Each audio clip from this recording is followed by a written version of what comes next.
Sa video na ito, pumasok na pala kami sa North Harbor, Manila at nakaangkurahe din yung isang barko ng Morita at naghihintay na lang sila ng schedule para mangarga. At nakasalubong din natin yung isang tanker at nagpassing port to port tayo. At nakaangkurahe din pala si Ocean United at dumaan tayo sa pupa niya. Marami pala siyang mga karga na mga empty container. At dito naman sa starboard side, nakaangkurahe naman si Tugo at dumaan tayo sa gitna nila. Papasok na pala tayo sa breakwater at naka-slow down na yung speed natin. Nadaanan din pala natin yung dalawang tanker naka-shipside. Nakaangkurahe din pala si Meridian City at dumaan lang tayo sa likod niya. Papasok na pala kami sa TSS at salubungin namin yung papalitan namin na barko na si Transasia. Dito na pala kami sa loob ng North Harbor at umakyat na yung piloto namin. Pilot on board, thank you. Meron na pala kaming dalawang tugboat at lumiko na kami papuntang pabor.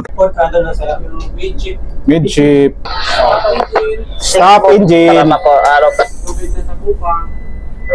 3.1. Shout out pala sa mga magagaling naming piloto dito sa Manila. Midships.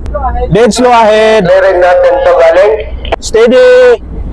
Stop engine. Shout out pala sa taga Meridian 8. Nakadikit na pala kami at tapos na yung trabaho ng piloto namin at bababa naman siya.